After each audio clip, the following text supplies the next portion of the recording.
योग वशिष्ठ महारामायण सुनते रहने के लिए हमारे चैनल को सब्सक्राइब करें और बेल आइकन दबाएं।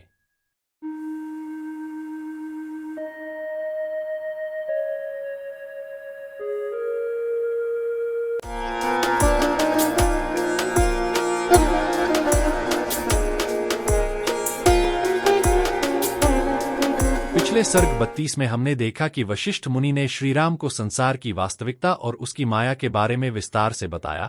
उन्होंने समझाया कि कैसे यह जगत केवल एक मानसिक कल्पना है और सभी अनुभव केवल चित्त की स्थिति के अनुसार हैं।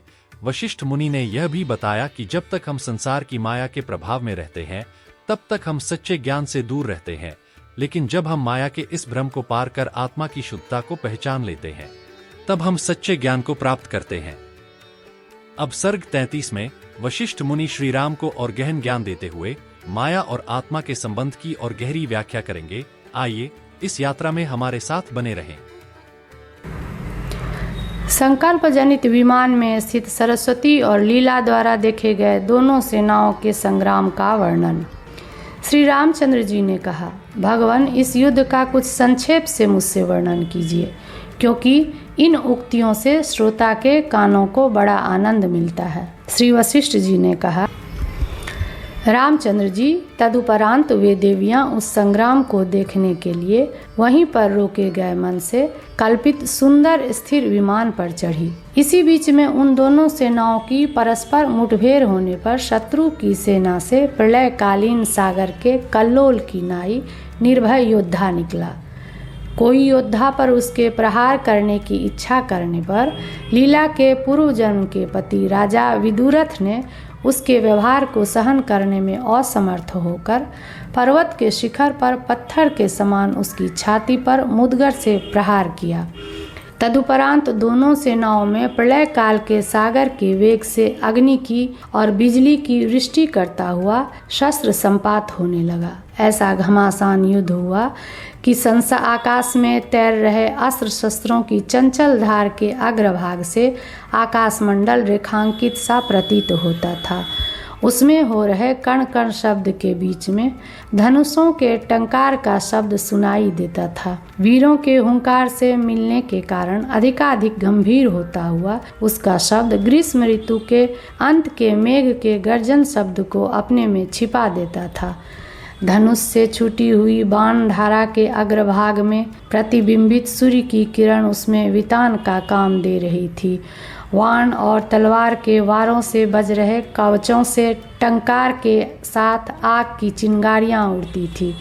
रणस्थल के आकाश में परस्पर आघात से छिन्न भिन्न हुए तलवार आदि शस्त्रों के टुकड़े पक्षियों की भांति उड़ रहे थे।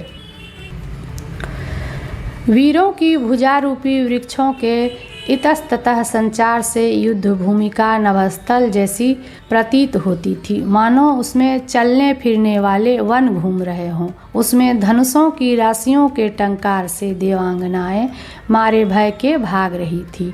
उसने बड़े भारी कोलाहल शब्द से मेघ के शब्द को भंवरे की गुंजार सा छोटा कर दिया था। जैसे परमात्म भावापन्न होने से निर्विकल्प समाधि पुरुष बाह्य शब्द आदि का अनुभव नहीं करते हैं, वैसे ही वह रण संग्राम भी बाह्य शब्द आदि का अनुभव नहीं करता था। उसमें अर्धचंद्राकार नोक वाले बाणों की लगातार वृष्टि से शूरवीरों के सिर और हाथ काटे गए थे। परस्पर के कंधों की टक्कर से बज रहे कवचों से वह युद्धस्थल डरावना था।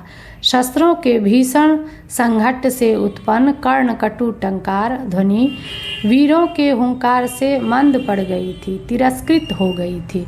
खड़गधारा तरंग रूपी मेघों से उस युद्ध भूमि के सभी दिंग मुख दंतुर से मालूम पड़ते थे। उस घमासान युद्ध में तलवार के प्रहार से शत्रु को क्रोध होने पर उसके सर को काटने के लिए प्रवृत्त हुए हाथ को सिर के न मिलने से झगझग शब्द मुष्टि से पकड़ने के योग्य सा होता था।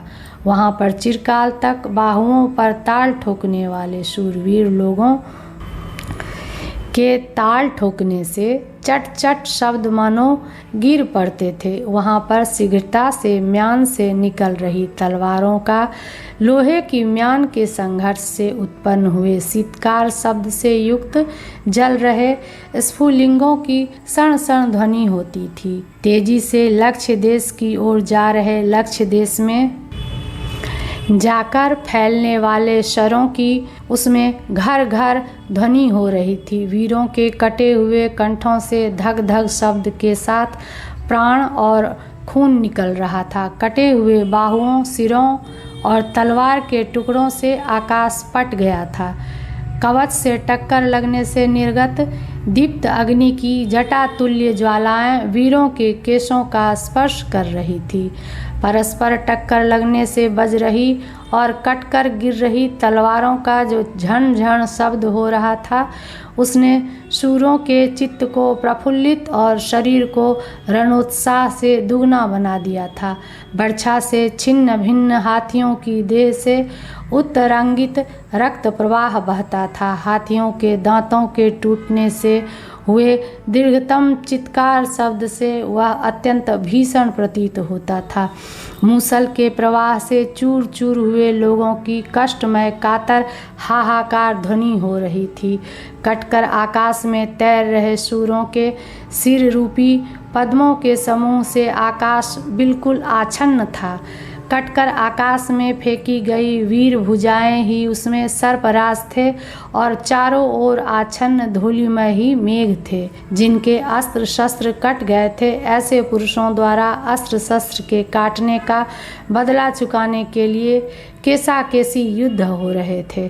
परस्पर द्वारा परस्पर के नखों से आँखें, नाक, कान, होठ और कंधे नोचे जा रहे थे। जिन महामल्लों के अस्त्र कट चुके थे वे क्रीड़ापूर्वक बाह्य युद्ध से विजय प्राप्त कर रहे थे। शस्त्रों की चोट से गिर रहे मदोन्मत्त हाथियों से कंपाए गए घायल होने के कारण दौड़ने में असमर्थ लोग पृथ्वी में वेग से लौट रहे थे। शब्दायमान रथ के वेग से बने हुए मार्गों में छत विक्षत योद्धाओं के शरीर से निकल रहे खून की नदी बह रही थी। चतुरंगिणी सेना के संचलन से उड़ी हुई धूलि से वहां पर चारों ओर कोहरा छा गया था। चमचमा रहे अस्त्र शस्त्र चल रहे थे। एकत्रित प्रचुर कोपयुक्त सेना रूपी सागर का प्रतिक्षण गर्जन हो रहा था। उन्मत्त हास और विलास वाले काल से असंख्य योद्धा चबाए जा रहे थे। मदोन्मत्त पर्वत तुल्य विशाल काय गजराजों ने अपने गर्जन के सामने सागर के गर्जन को तुच्छ बना दिया था। वहाँ वृक्ष, गर्त और तटों के सहारे शत्रुओं पर वार कर रहे लोगों को मारने के लिए छोड़े गए शक्ति, तलवार और मुदगर वृक्ष गर्त आदि में रुक जाते थे। योद्धा रूपी पर्वत के मध्य भाग बाण रूपी मकड़ी के जालों से निरंतर गुथे हुए थे। मेघों के आक्रमणों से या मेघों में विश्रांत बिजली आदि से पताकाओं के वस्त्र और चंवर छिन्न भिन्न हो गए थे। वहाँ पर क्षेपणीय यंत्रों से फेंके गए पत्थरों और चक्रों से पक्षी आदि आकाशचारी बहुत दूर भाग गए थे। मरने के लिए छटपटा रहे छत विच्छत शरीर योद्धाओं के कराहने से वहाँ तेज घर घर शब्द हो रहा था। कुठारों के आघातों से योद्धाओं के मस्तक कट रहे थे। बहुत ऊंचे आकाश में उड़े हुए चमचमा रहे खड्गों के टुकड़ों से आकाश तारों से भरा प्रतीत होता था।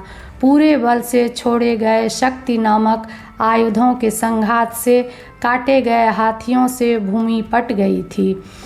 वहाँ सेना दर्शन से व्याकुल हुई वेतालों की स्त्रियां मुदगर छोड़ रही थी। आकाश में ऊंचे उठाए हुए शूरवीरों के तोमर तोड़न माला से प्रतीत होते थे। भुसुंडी से छिन्न भिन्न तलवारों के टुकड़ों का समूह आकाश का केश जाल सा मालूम होता था। वहाँ पर दैदीप्यमान भालों की छवि भालों के समूह रूप वेणुवन में छोड़ी हुई वनाग्नि के सदृश आकाश में चमक रही थी। वहाँ पर अपने सैनिकों की तलवार और छुरियों की कुशल वृष्टि से संतुष्ट हुए राजाओं द्वारा उनका सम्मान किया जा रहा था। शूलों पर टंगे हुए अच्छे अच्छे सूरों को ग्रहण करने के लिए अप्सराएं उद्यमशील थी। हिमवृष्टि से गल रहे कमलों के तुल्य गदाओं के गिरने से योद्धाओं के मुंह गिर रहे थे।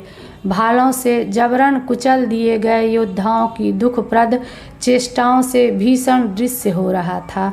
चक्रों और आरों के प्रहार से घोड़े, मनुष्य और हाथी छिन्न भिन्न किए गए थे। अनेक कुल्हारों के वारों से मदोन्मत्त हाथियों का समूह गिर रहा था।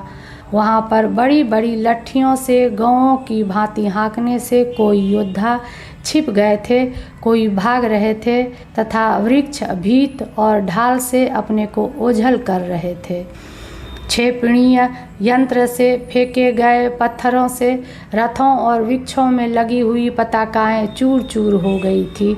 तलवार से जिनके दंड काटे गए थे, ऐसे छत्रों और वीरों के कर्णाभरण रूप कमलों से सारा रणस्थल सफ़ेद था। अस्त्रों के क्षेपण जनित क्षोभ से सैन्य क्षोभ शांत हो गया था। सैनिकों के क्षोभ की वहाँ कोई गिनती नहीं थी। कबंधों के आलिंगनों से जीवित रथ, नायकों के गिरने से नियंत्रण न होने के कारण बेराह चलने वाले रथ आदि से आसपास चलने वाले अनेक योद्धा पीसे जा रहे थे। अंकुश युक्त महावतों के अंकुश के आघात से आहत होने पर भी युद्ध में प्रहार करने वाले वीर हाथियों को भगा रहे थे। कुल्हाड़ों के वार से मदोन्मत्त असंख्य हाथी गिर रहे थे। पासों के युद्ध में विशारद वीर चारों ओर अपने प्राणों की बाजी लगा रहे थे। छुरों से पेट को काटने के कारण हृदय कमल गिर रहे थे और योद्धा धराशायी हो रहे थे। त्रिशूलों के बल से उन्मत्त शूरवीर प्रबल योद्धा नाच कर रहे थे। दौड़ रहे धनुर्धारियों के संपूर्ण दल अस्फुट और मधुर गीत गा रहे थे। भिंदीवाल के अयालों के आडंबर और अहंकार पूर्ण वचनों से वहाँ पर नट नृसिंह वेश का अनुकरण कर रहे थे। मल्ल लोगों की वज्र मुष्टि से पीसे गए अन्य योद्धाओं का वहाँ पर तांता लगा था। सुंदर पट्टीस आकाश मार्ग में बाज की नाई उड़ रहे थे। शूर पुरुषों के रथों, हाथियों और घोड़ों की पताकाएं अंकुशों से खींची जा रही थी। शत्रुओं के बीच में अचल रहने वाले शूरवीर योद्धा हलों द्वारा किए जा रहे युद्ध में मारे गए और काटे गए लोगों की अवहेलना करने में व्यग्र थे। बड़े बड़े ताड़ के वृक्षों के समान ऊंचे पुरुषों से, जो कि हाथ में कुदाली लिए थे, वन भूमियाँ खोदी गई और सम की गई थी। जहाँ तक बाण फेंका जा सकता है, उससे केवल दूने प्रदेश में युद्ध संचार के सुविधे के लिए लोग हटा दिए गए थे। चट्टानों की पंक्तियां काट छांट कर बराबर कर दी गई थी। आरों के दोनों बगलों से मत मातंग काट डाले गए थे। संग्राम रूपी उखल मुसल से योद्धा रूपी धानों को कूटने वाले मुसल युद्ध प्रवृत्त था। वहाँ पर अस्त्रों की कांति की श्रृंखला रूप जाल में सेना रूपी पक्षी फांसे गए थे। चंचल तलवार को हाथ में लिए हुए वीरों की तलवारों से वे वैवस्वत के यानी यमराज के घरों में पहुँचाए गए थे। अर्थात यम ही व्याधों का राजा है। यदि ऐसा न होता तो सेना रूप पक्षी उसके आंगन में क्यों पहुँचाए जाते। युद्ध भूमि में गिरे हुए श्रेष्ठ योद्धाओं को गणशः ले जा रहे व्याघ्र आदि हिंसक जीवों के घोर गर्जन से रणस्थल पूर्ण था। नख जिसमें प्रधान है, ऐसे अंगुष्ठों से निकाले जा रहे बाणों के वेग के रण रण शब्दों से जैसे मिर्च से चटनी में जायका आ जाता है, वैसे ही अन्य संपूर्ण शब्द रंजित हो रहे थे। सैनिकों द्वारा घड़े में भरकर फेंकी गई अग्नि से तनिक जले हुए प्रतिपक्ष के योद्धा शस्त्र अस्त्र तान कर खड़े हो रहे थे और प्रतिपक्ष के सैनिकों द्वारा फेंकी गई उक्त अग्नि से अधिक जल जाने के कारण योद्धा अशक्ति से शस्त्र त्याग कर रहे थे। प्रतिपक्ष सैनिकों द्वारा घड़े में रखकर छोड़े गए तपे हुए अंगारों से योद्धाओं की आंखें जाती हैं।